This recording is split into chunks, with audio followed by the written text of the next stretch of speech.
This video is sponsored by Crunchyroll.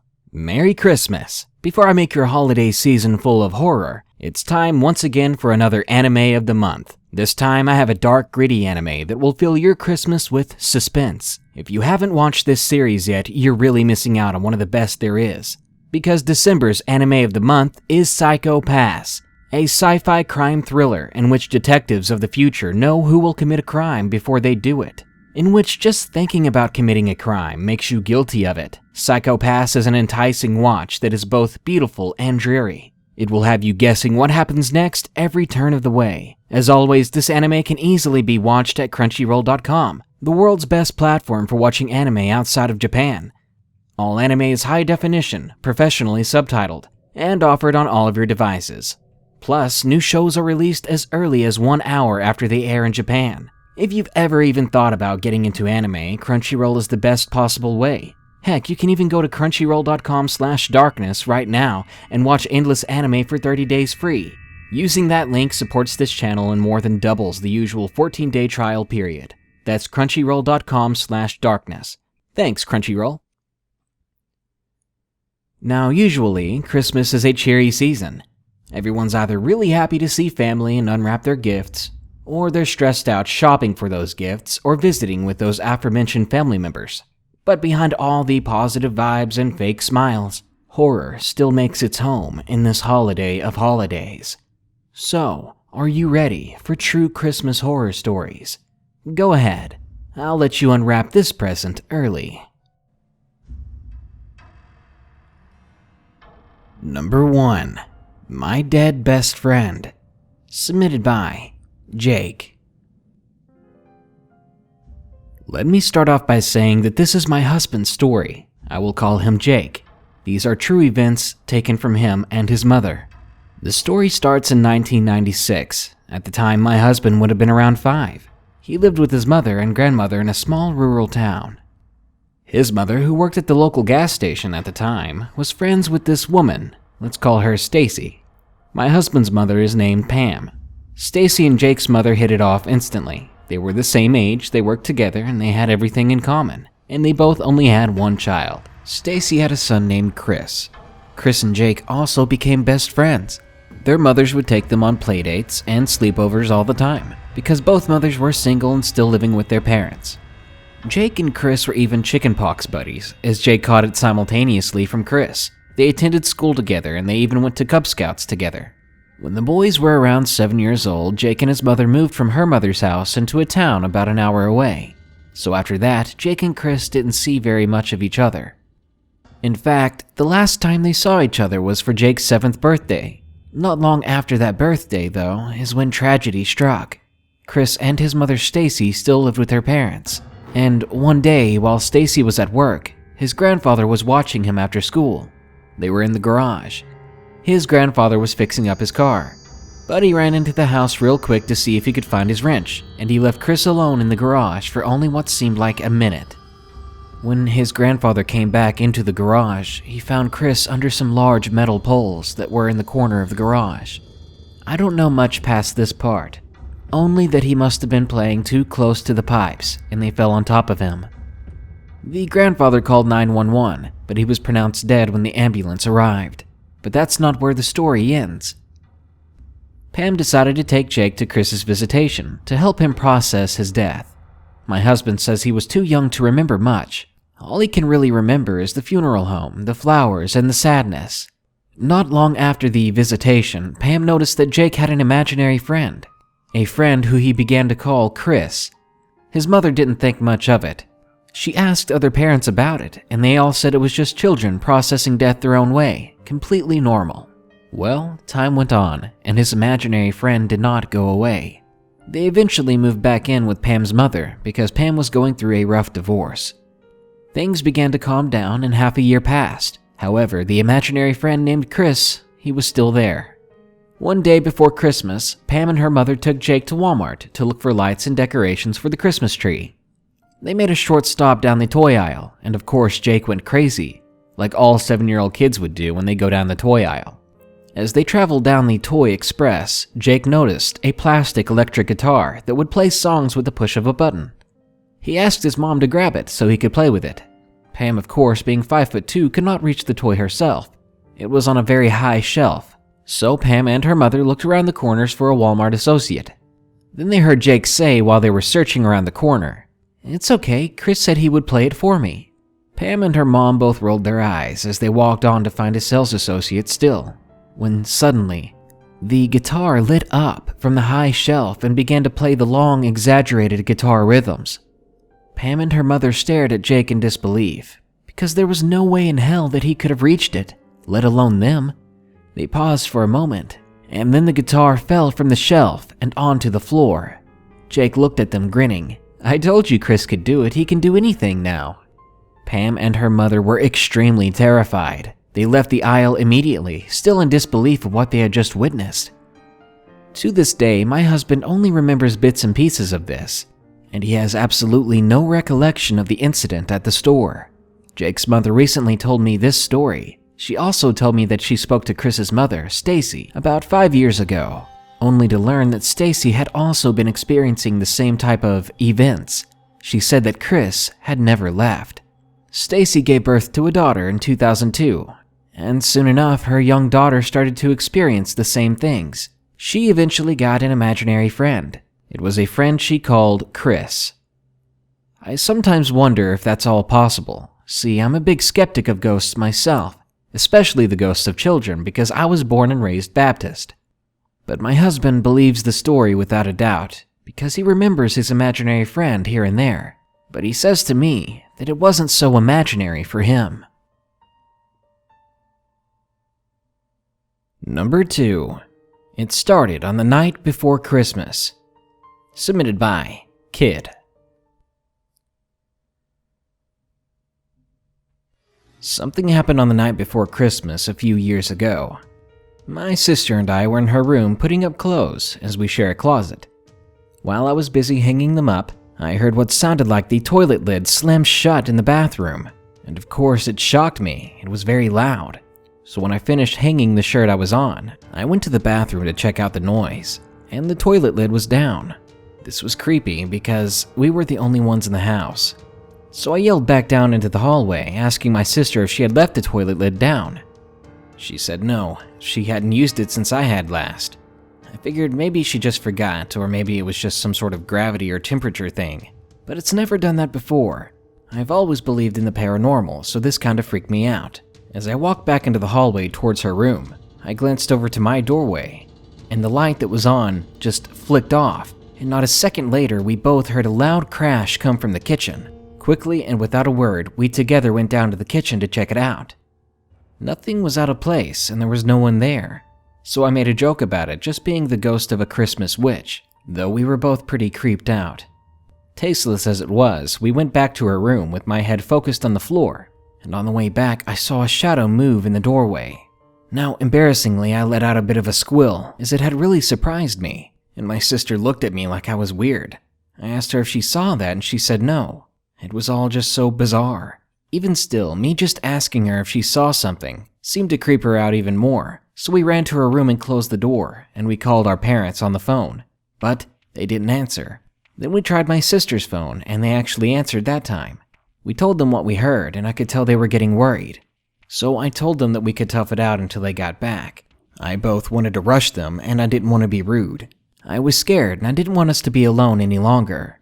Yet they were a county over, and that was 15 miles away. So we waited about 40 minutes for them to get here. Luckily, that was it for the night, yet there were other events all during my Christmas break that were very creepy, and I didn't get any good sleep until Christmas break was over. On multiple nights, I had sat up at night with my light on and the door open, just waiting, and I had this horrible, palpable feeling that something was watching me. On the worst night, my aunt and mom were talking across the hall in my mom's room. I had my back turned to the door and had a sheet covering me. Then all of a sudden, that feeling came again of someone watching me. I started to get scared again, and I heard a footstep in my room. It was unmistakable, coming from my room. Yet I was the only one in there, and only a few moments later, I felt something jump onto the bed with me, and my bed began to shake, and my bed doesn't shake very easily. And just as quickly as it happened, it all stopped. After that Christmas break, nothing big has happened, and I'm pretty glad for that. I don't honestly know what's up with our house and why it only happened during the Christmas break, considering it never happened in the past, and it hasn't happened since. But so long as it's quiet, I'm happy, and I hope it stays quiet. I don't wish this kind of feeling on anyone, that strong sense of helpless fear. Number 3. I can't wait to get out of here. Submitted by FRENCHIFIER. I moved to my current apartment less than a year ago. I live in a busy student city in Europe, and I had almost given up on finding a new reasonably priced apartment when I got an offer from one of the housing associations that I had applied to. I went to see the apartment and nearly couldn't believe my luck. It was recently renovated and spacious. The area was a dream and the rent was way lower than I had expected. I would have gladly accepted a much worse offer in order to not have to live under a bridge, so I was more than happy to accept this one. I got the keys and I moved in 2 weeks later. The first few weeks went nicely. I was still on Christmas holiday, so I could just enjoy the peace and quiet from my new apartment. I was happy to notice that there was apparently no extra activity in the house. You know what I mean. Having lived my whole younger life in places that were more or less riddled with the paranormal crap I had grown used to, I had never enjoyed it. Unfortunately, I was very wrong. I'm no writer, but I'll try to list some of the most significant things that happened that have led me to considering searching for a new place to live. It turned out to be a very creepy Christmas holiday. One day I was walking to the small hall of my home to take something from the wardrobe. The moment I stepped in, I felt a very weird presence right behind me, and in a matter of seconds, this wild and irrational sense of horror and threat just surrounded me. It froze my nerves to the point I had a hard time walking back to the kitchen. This messed with my mind pretty bad. It just literally came from nowhere. I was shaking and tearing up, and actually had to call my mother to get over it. Now, I'm not a sensitive person in the least, and I have no history of anxiety or panic disorders or any other mental problems, and I wasn't even thinking about anything fear-inducing, so this was very out of the ordinary. The same pattern repeated itself a few times after that, too. One time I came home and the whole hallway smelled like aftershave and leather. The smell was so strong that it irritated my nose. As soon as I got past the hallway, it just disappeared. I don't know where that smell came from. All the windows were closed. Another time, my bathroom suddenly started smelling like expensive perfume in the middle of the day. I know old smells can stay for a long time, but this wasn't it. I mean, it came 1 second as strong as a scent can, only to completely disappear a few minutes later. After the first incident, the atmosphere of the house changed pretty clearly. Those intense feelings of a presence somewhere behind me and things looking at me got worse and worse. It was similar to the feeling you get when you catch someone looking at you, except I was alone in my house. It felt like I had a terrible sixth sense. The next weird thing happened while I was lying on my bed, playing on my phone. It was noon and I was alone. The way my house is set up is my bed is an alcove and only a long wall separates it from the hallway. So clear as day, I heard someone walking through my hall. And if that wasn't bad enough, I heard them clearly press the bathroom door close less than 5 feet away from me. That door is broken and it has to be pressed with force or it doesn't click shut. But something did. Something I couldn't see clicked it shut itself. Maybe 10 seconds later, I heard paper bags in my kitchen start to rustle around, like someone was crumpling them in their hand. Needless to say, I was petrified. After that, I would occasionally be reading a book on my bed or something like that, when I would start to hear footsteps in the hallway. They sounded more like animals than people, and I could hear the clicking of nails. At first, I tried to convince myself that it was the house settling, that I shouldn't be such a scaredy cat. Once, the footsteps sounded like they were moving in a circle in my hallway, and I had the guts to go check it out. The moment I peeked my head out of the doorway, there was nothing there, and the footsteps stopped, and only a moment later, they started coming right at me and stopped maybe 1 foot away. I said nope, shut my door, locked it, and went back to my book, trying to forget about it. Just writing about that experience made my hair stand on end. I don't know what I would have done had I actually seen something in the hallway. A few nights after that one, I woke up suddenly in the middle of the night, and I was full alert. I sat up in my bed feeling disturbed, but hesitating to look around. After some time, I finally did, and immediately I wanted to cry for my mom, because on the corner of my sofa was a man sitting and watching me. It was like he was waiting for me to wake up. I can still remember him clearly. He was leaning back, legs crossed, head slightly tilted, and dressed in a dark suit. His skin was black and his hair was shoulder length. It was braided into small braids and each one ended in a red bead. He had crossed his hands. I looked into his eyes and I swear to God, he looked back at me. He saw me. The moment our eyes met, there was something of a connection that comes when two human beings lock eyes and you're one of them, and you know the other one can see you as well. I can't really explain it beyond that. Anyway, I was frightened, and the fact that this man did not seem surprised or scared in the least, it only added to that feeling. I know I said I'm not a sensitive person, but I swear I'm quickly becoming a nervous wreck. I looked away for a moment in fear, and it was that same fear that made me face him again. But when I turned back, he had disappeared. I stayed up the rest of that night. I slept with the lights on for the next few weeks. I never saw the man again, and hopefully I won't. Not long after that last incident, I would start waking up regularly with the worst feeling of paranoia. It was horrible. I've never felt anything like that before or after. I was sure there was someone else in my apartment. I couldn't move, I was so scared.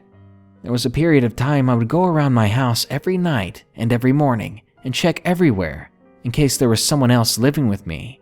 Of course, there wasn't. It was around this time that I talked to my neighbors, and I learned that the previous tenant, an old man, had died in my box only a month before I moved in. That might explain something. The last thing worth mentioning is that my bed began to get made on its own. The first time was 2 months ago. I was out working, and when I came back, my bed was suddenly made. I'm a filthy person, and I never even make my own bed, so I know it wasn't me. It's an impossibility. Of course, right after, I checked my cupboards and the like again around my house to make sure it was all empty, to make sure I was alone, or at the very least, to make sure nothing had been stolen. I even called the service center of my area, but they hadn't sent anyone to my house since I hadn't asked, and entry was prohibited without permission. Only a few weeks later, it happened again. This time my duvet had been crumpled in a big ball at the end of my bed. I actually have a photo of it. Because I'm an idiot, I still continued my denial game, and I didn't even call the police or the service center this time. Anyway, the third time it happened was only a week ago, and I was at home myself. I left my bed unmade and went to the bathroom. While I was doing my makeup, I heard what sounded like a hand sweep the door lightly from the direction of the hall. I didn't think much of it, because I thought I had just imagined it. But when I went back to my room, my bed was once again made. Pillows were piled, and a book I had been reading was hidden under the duvet. I never left the house. I was alone. I've spent the last few days searching for a new job so I could move out as soon as possible and leave this house and whatever insists on living here with me behind. I'm pretty sure I've managed to conjure up its wrath now, and my remaining time here is going to be a living hell or something. Again, the worst of it happened on my last Christmas holiday, and I'm scared it'll spike up again on this Christmas. Well, thanks for listening. Number 4. A Christmas Scary Story. Submitted by KAITLYN. Growing up, I never really had anything to do with clowns. Not that I was scared of them, my parents just never did anything clown-related, so I never thought much of it when I was young. I thought my parents didn't want me to be one of those kids who were needlessly scared of them. I can recall when I was maybe 8 or so, my parents were sitting at the table with some friends. It was a cold night, maybe a couple of days before Christmas. I remember feeling the holiday spirit all around. Throughout the night, I could tell by my dad's look that he was stressed out about something. He looked to have something very painful on his mind. Sure enough, later, I heard him telling a story, and once I walked into the room to listen, he stopped, and he looked at me. He was quiet for a moment before picking me up, kissing my head, and we went to go watch a movie together. I wondered for a bit what it was that scared him, but I was 8 and I was waiting and excited for Christmas to come. It was right around the corner, so Dad's story quickly was off my mind. But it wasn't until 2015, almost a year after my dad had passed away, my sister told me what story he had been telling everyone that night about the memory that rose back to the top of my father's mind during that pre-Christmas get-together. Alcohol can really bring up the past. My father was born and raised in Chicago. In 1977, he was about 18 or 19, and he went to a gay bar with his friend Ronan, who was 19 at the time. They wanted to score some drugs. A man came up to them offering not only drugs, but a job working on his house. My dad got a bad feeling about the man, and he said no, but his friend Ronan took the offer. Later on, Ronan's body was found in the crawl space of the home he was supposed to be working on, the home that belonged to John Wayne Gacy. Number 5. The Worst Christmas. Submitted by Freddie P. With Christmas right around the corner, I figured it would be a nice time to share this experience I had with a very creepy creature. For some backstory, I was 15 when this happened, and I lived in West Virginia. I lived with my parents, and I had a German Shepherd named Zelda, who just recently gave birth to 5 pups. It all started 3 days before Christmas, and the first strange thing that happened was when I let Zelda and her pups outside, so that they could run around and play in the snow. We lived in the middle of the woods, so I didn't have to worry about them going into other people's properties. Maybe about 10 minutes later, I heard Zelda barking and growling, so I looked out of my window, and I saw her running into the woods. I ran outside and I saw the puppies just staring at the woods and looking confused. I noticed that there were only 4 pups, so I brought them inside where it was warm. I told my mom that Zelda ran into the woods, that one of the pups was gone. She told me to wait, and that they would come back on their own. But about 30 minutes passed and I started to worry, so I told my mom that I'm going to go look for them myself. At first she said no, but I argued with her, and I ended up going anyway. I put on my coat and hat and I headed outside. I walked into the woods and I went the direction that I saw Zelda go. I spent about 2 hours looking for them without any luck. It was starting to get late, so I headed back home hoping that they'd be there. As I was walking through the snow, I thought I heard footsteps, so I looked around me, hoping that it was my dogs.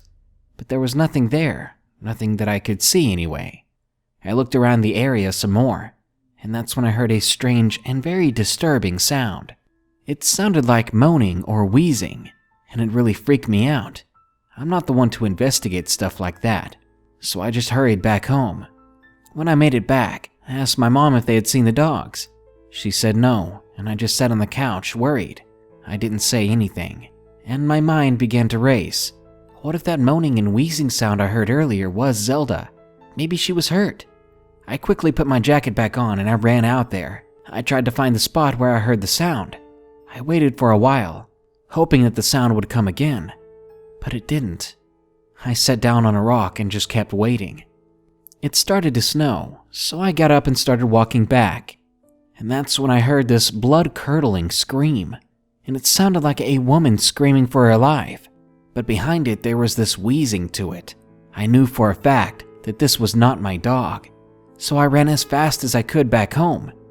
When I got back, my dad was there, and I told him about Zelda and the pup. He told me it was late and snow was coming down, so they would look for them first thing in the morning, and said that I shouldn't worry. At about 10 that night, I was trying to watch TV in the living room, and I heard scratching at the front door.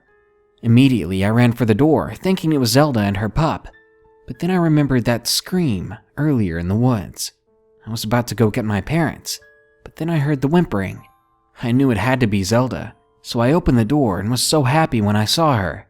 Pretty quickly, I noticed that she was bleeding, and I called my parents. My mom said that Zelda probably fell or something and got all scratched up. We cleaned her up and Zelda just went to go lay in the corner. I remembered about the pup that was missing and I didn't know what to do. I wanted to go back out to search again, but it was too late. And if Zelda couldn't find it, how could I? I couldn't sleep that night, knowing that the poor pup is probably dead. And Zelda couldn't sleep either. She was whimpering all night. The morning came and I got up and fed the pups, who were too young to know that their sibling had gone. I went over to Zelda. She was still in the same corner that she was in last night, and I scratched her head. I filled her bowl with food, but she never ate. I could tell that she was depressed, so I sat with her the whole day and I read books. Nighttime came and I got ready for bed. I slept in the living room that night with Zelda. Something woke me up at 2 in the morning.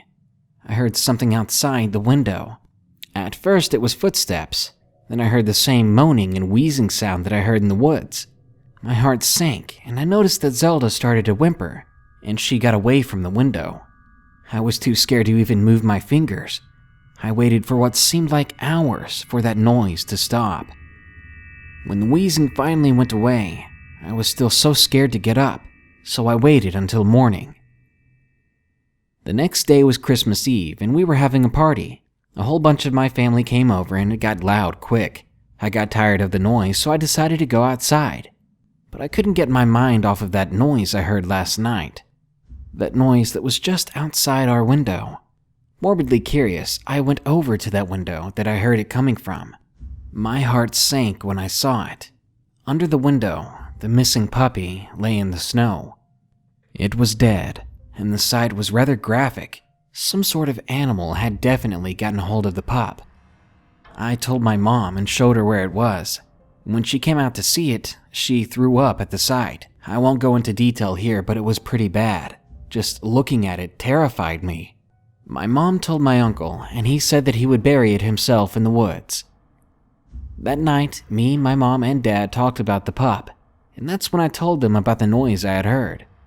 My dad got mad because I didn't tell him earlier, and he said that he's sleeping in the living room with his gun to see if it comes back, whatever it was. That night, we all woke up to the sound of a gunshot, and my dad was rushing back into the house. We were all half asleep and surprised, and he told us that he heard the noise when he was sleeping, so he grabbed his gun and went outside to check it out. He said what he saw was horrifying. He said that it was white, thin, and very, very tall. When he shone his flashlight at its face, it had very sharp teeth with pitch black eyes and long strands of gray hair. He had shot at it and it ran away. Since that crazy night, I've moved out. I took Zelda with me. Her puppies had already gone to new homes, but my parents still live there. I asked my dad last week, talking to him on the phone. I wanted to know if he remembered that creature that he shot at that one night. He said to me that the thing will haunt him forever, that he could never forget a face like that.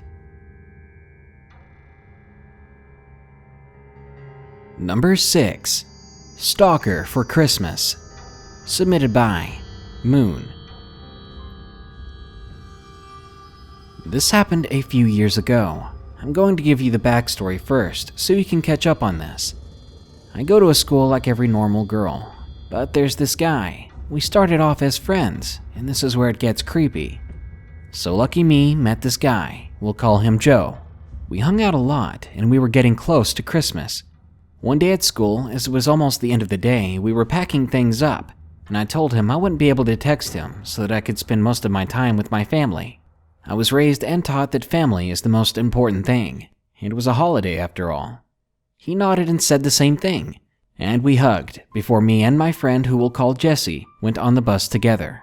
She was going to be spending Christmas with us because her parents were not the best. When all my family got there, it started off like any other Christmas. We talked and caught up, we got early gifts, and I gave my gifts to Jessie, and she gave hers to me. We started to get bored, so we went to my room, and we talked about a few boys we liked. And that's when I got a text from Joe, asking what I was doing. Seeing as I had a moment, I texted him back, and we had a normal conversation. I replied to him, "Nothing, you?" "Just being bored," he said back. "Man, that must suck," I replied. Jessie wanted to show me something on her phone, and so I got up and went over, leaving my phone on the chair. I don't remember much of what made us leave my room, but we did, and for a while. We decided we wanted to go for a walk and play in the snow, so I told her to wait for me while I got my hat and gloves, and that's when silly me remembered my phone. When I grabbed it, I checked it as I always do, and there were 40 or 50 texts, all from Joe. It said things like, "Hey, Moon, are you there?" And from there it got a little weird. "If you're going outside, wear a coat, gloves, and hat, don't want you getting sick." That was kind of weird. How did he know we were going for a walk? Or was he just assuming? So I replied jokingly with, "Okay, Dad." After that, I must have flipped my phone to silent and I shoved it in my coat pocket and went for the walk. I was pretty comfortable with Jessie, so as we walked, we sang Christmas carols. We were just being goofy and loud. Suddenly, Jessie got a call from a friend, so we sat down, she was on her phone, and I took out mine. It was another 50 or so texts, but not like before. In all caps, it read, "Moon, please answer. If you don't, I will kill myself." My jaw dropped at how suddenly this guy freaked out. Why was he panicking over the fact that I wasn't texting him? And he was threatening to kill himself. What the hell? I tried to type in, "Joe, calm down, I'm fine." And as soon as I did, Joe called. Getting irritated, I sighed and ignored it. And not too long after, I got a text. "Why didn't you pick up?" And then another. "Are you okay? Is something going on?" Now, at this point, Jessica's off the phone, and she's sitting down next to me. She asked me what was going on, and as soon as she did, Joe tried to call again. She asked if we should answer it. I nodded and we put it on speaker. "Hey, Moon." He sounded so calm compared to his texts. "Oh, hey, are you okay?" I asked. Jessie looked at me confused, and I pulled up the 100 texts Joe had sent me over the couple of hours. She looked just as freaked out as I did. So she grabbed the phone, taking over the phone call conversation with him, and began ranting and chewing him out. In the midst of our creepy drama, another friend of mine named Matthew walked up. Me and Matt were really close, and he knew Joe, but not very well. I told him what was going on, and again, he was kind of freaked out. Jess gave me back my phone, saying that he hung up on her. We shrugged it off and kept walking, and we let Matt join us. As we were walking, Matt and I held hands, and I smiled. I'd really liked Matt for a long time, and today we're even dating. But only a minute or two back into our walk, I heard the ding on my phone. It was another text from Joe. "Tell Matt to get his hand off of you." I was instantly terrified, so he really was stalking me. "No, are you following me?" I sent back without thinking. "You are mine," Joe replied. That's when I had enough, and I blocked him like I should have a long time ago. Anyway, it was getting late. Jessie and I said bye to Matt, and we headed back home. After all my relatives left and everyone was in bed, Jessie and I were up talking, when another call came in. I was really on edge since that last text. It really creeped me out and threw me off my day. But I figured it couldn't be him, because I had blocked him. I was wrong. It was a different number, same person. "Hello?" Who's this?" I said. Jessie gave me a weird look, and I put it on speaker. "Merry Christmas, Moon. Don't forget, you're mine." And with that, the person hung up again, and I recognized the voice. We both stared at the phone in horror. Then another text popped up on the screen. "Nice PJs. You look pretty sexy." Almost on instinct, Jessica and I both looked out of the window in my room, and sure enough, I could see the silhouette of someone running away into the woods near my house. We were horrified, and I told my parents immediately. I mean, the whole night he could have been joking, maybe with some friends, pretending to be a stalker to scare us. But now I felt both dirty and betrayed. Needless to say, it looks like I got a stalker for Christmas, and I hope he goes away. Number 7. The Christmas Witch. Submitted by NIKATEENKWEEN. I remember this like it was yesterday. It was the last Christmas that we had as a whole family. By that I mean my dad, my mom, my sister, and myself. Because my parents divorced when I was 7, and this was right around that time. For some backstory, I had always seen ghosts, spirits, whatever you choose to call them. My mother and her mother do as well, so we began to think it was hereditary. I always thought of it as a gift, but they think it's a curse. Now, I grew up in a single wide trailer in a pretty busy trailer park in the lower thumb of Michigan. It was as cold a year as ever, and I recall playing outside with my friends that Christmas Eve. We went sledding down a makeshift snow hill near the playground in the center of the park itself. My friends and I stayed until it was dark, and then we rushed home to start the festivities. On the way home, I began to feel a sense of dread, which was so odd because it was almost Christmas.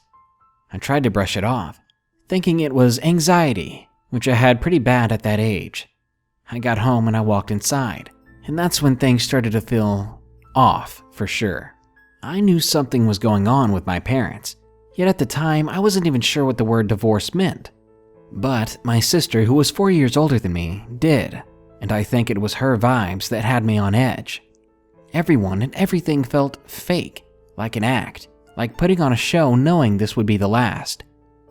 Fast forward to my sister and I getting ready for bed. At this point, I had forgotten or simply ignored the impending sense of doom and dread. I remember being in the bath, and I had my plastic critters in there for fun. I went under, and that feeling all but overwhelmed me. I couldn't open my eyes underwater without goggles, even non-chlorinated. So, eyes closed, I felt as if someone was looming over my bathtub. It felt like at any second someone could hold me down underwater and drown me. Terrified, I jumped up and I gasped for air. My mom heard it and yelled down to me, "Kay, are you okay?" I replied, "Yes, I'm fine, just got water in my throat. Wrong tube." Creepy as it was, nothing was there. I got out slowly, I can't explain it, but I felt that if I made any sudden movements, or acknowledged the fact that something might be there, it would only get worse. After I was out of the bathroom, I walked down the hall to my family in the living room. This part is important due to the layout of the house. When you walked into the front door, you were immediately in the living room. To your right is the kitchen, and my mom's room was in the very front. If you looked left, it'd be the rest of the living room and then the hallway. The first room on the left was my room. My sister and I shared one. Then the washer, dryer, and then the bathroom. The very end of the house was our playroom. I couldn't sleep alone, so we didn't make the extra room a bedroom until I was 12. We sat down on the couch, which was next to the front door, and we watched a Christmas movie, ate snacks, until it was time to go to bed. I felt like I absolutely did not want to leave the comfort of my mom and dad, and I begged to sleep with them. I knew something was wrong, I just didn't know what. I would in a few hours, unfortunately. They said no, and now as a parent myself, I know why. So they sent me to bed and I dragged my feet the whole way. My sister and I had bunk beds at the time. I was on top and she had the bottom. To say I was a light sleeper would be an understatement. My sister, she could sleep through the end of the world. She was already curled up and lightly snoring by the time I was able to close my eyes and force myself to try to sleep. It must have been around 2 or 3 hours later, if I had to guess. I woke up from a very deep sleep and my eyes shot open. I felt so cold. Everything seemed darker than normal. I was facing the wall and I slowly turned expecting to see my worst nightmare, but there was nothing. I sighed with relief and I shut my eyes. I tried to doze off. From my room you could make out the light from the tree. At that moment I heard something and I turned around. I thought maybe one of our cats was playing with the ornaments again. They would almost knock the whole tree over from doing that. My second thought as a kid was it must be Santa. So I slowly got up, and my heart was pounding with excitement, which had totally drowned out my doubt and dread that was in the back of my head, yelling, "Stop!" I had gently and quietly as possible climbed down the ladder. As soon as I hit the ground, it enveloped me. Fear. I almost ran right back up, but oddly, as I was scared, I knew I had to see. As I made my way across the room, I noticed the sound was gone. That sound of the ornaments being clanked together and moved. I reached the end and the doorway loomed over me like a gateway to hell. I peeked over the side, my palms sweating like it was 100 degrees in the house, and my heart felt like I was going to explode. I saw a figure, and I almost passed out looking at it. Because there, standing by my tree, with her back slightly turned to me, it looked to be an old woman. Well, what I thought was one anyway.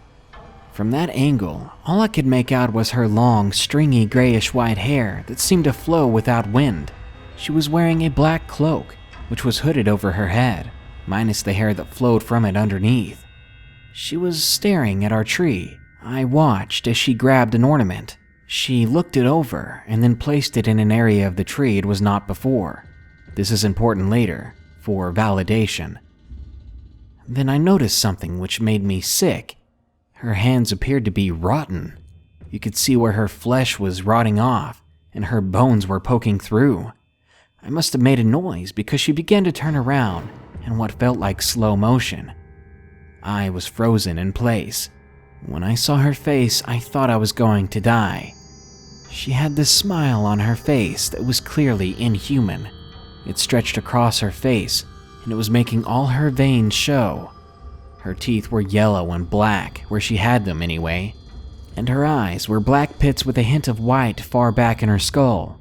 She motioned for me to come closer, and that somehow broke the spell. I booked it back into bed. I threw the sheets and blankets over me, and I cried. I must have managed to pass out at some point, because the next thing I knew, it was Christmas Day.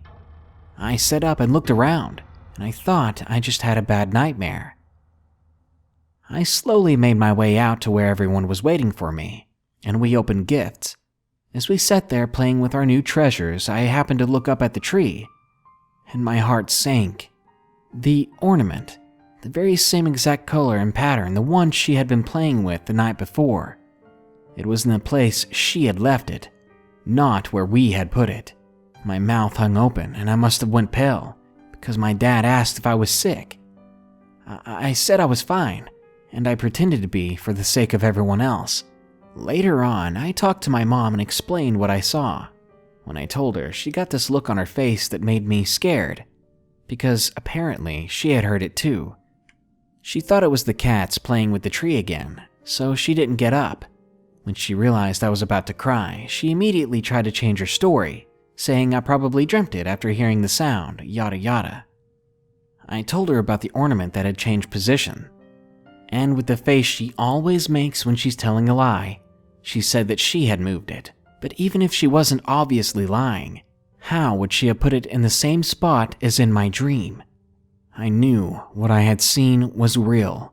I had been awake, and I have no clue what she was, who she was, why she was there. Honestly, I've hated Christmas ever since, and I still get that feeling once in a while around this time of year, but I never saw her again. Something tells me one day I will though, and that's what I'm afraid of. Number 8. Surprise. Submitted by Trouble Follows After. For a bit of context, I grew up in a very large house with my 2 brothers and a sister. I was 7, my sister Taylor was 9, and my brothers Matthew and Jonathan were 4 and 12 respectively. My parents loved throwing parties every Halloween, New Year's, and Christmas. This story takes place during a Christmas season, specifically on December 23rd. I was having a blast running around the house with Taylor and her 2 friends, Maddie and Emma, as well as my best friend Lauren. We were eating junk food, chasing Matthew, comparing our hopes for Christmas, and sharing stories of Christmases long ago. At one point, around 10:30 p.m., we were upstairs in mine and Taylor's shared bedroom, sitting on the window seat, overlooking the driveway. We were looking out at the lights displaying below, when a dark-colored SUV pulled up in the driveway. I was confused, because I thought all of the guests had already arrived, and my confusion was only increased when a figure stepped out of the car. He was carrying a package. It was too dark to tell if they were male or female. Intrigued, we ran downstairs to see who this person was, but by the time we reached the door and flung it open, they were gone. In their place was a package, about 2 feet by 2 feet, and it was covered in green wrapping paper. The top of the label read, "To the Millers," which was our last name. The space beside was blank. Puzzled, we carried it into the living room, and we set it under the tree. My parents were just as confused as us. My father suggested that it might be Uncle Bradley, because it wouldn't be unlike him to do something like that. In the end, we just decided to leave it there until Christmas and open it then. Christmas morning came, and Taylor, Matthew, and Jonathan were all up early, eager to open presents. Amidst all the commotion, I found the mysterious package, delivered last night. I tore off the wrapping paper. Beneath was a cardboard box, which I cut open eagerly. The first thing that hit me was the smell, that of rotting flesh, of decay, of death. Wrinkling my nose, I pulled back the tissue paper covering the contents within. Time seemed to slow. The noises around me blurred, and the only thing I could see was the thing inside the box. It was a puppy. Its pale gold fur clung to its withered corpse, and the smell overwhelmed me. I fell backward and I screamed. The next few hours passed by in a blur. I sat on the couch, crying my eyes out, hugging Taylor.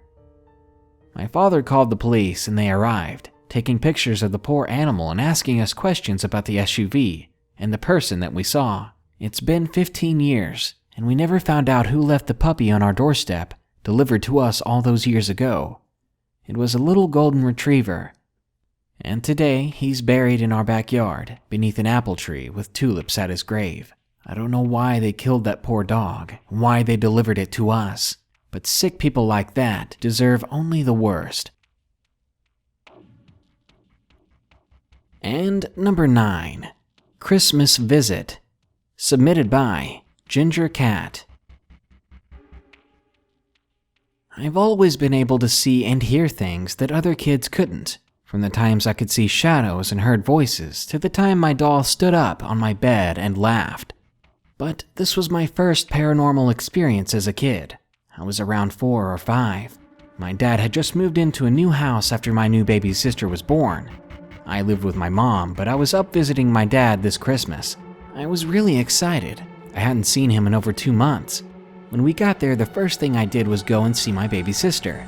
I walked into her room, and I heard laughing. But when I went to her crib, she was sleeping. Then I asked my dad if he or my stepmom had been laughing at something, but they said that they were outside the whole time, getting dinner ready on the grill. So I shook it off. I'd always had an overactive imagination, so I figured it was just that. After dinner, everything seemed normal, so I went to bed, hoping Santa would get me what I asked for, hoping that he could find our new house. I managed to sleep for a while, but I woke up really early in the morning. I walked out into the kitchen and saw that it was 3, and I figured I should check on my sister and see if she was okay. I walked into her room, only to notice that she was not in her crib. I assumed my stepmom took her out and went to feed her or something. So I began to walk out of the room, but before I could reach the door, it slammed shut. I opened it and no one was out there. It really caught me off guard. That was when the laughter started again, except this time it was dark and deep, like really, really deep. I ran like hell into the bathroom and I locked the door, and the laughing stopped. Then I heard a voice saying my name. Jordan. And that's when the laughing came back, growing louder and louder, and it kept going. I began to scream and cry. My dad flung open the door and picked me up, saying it's okay. When we went together to check on my sister, she was there, but I swear she wasn't before. I'm 14 now and a freshman in high school, but I will never forget that night for as long as I live.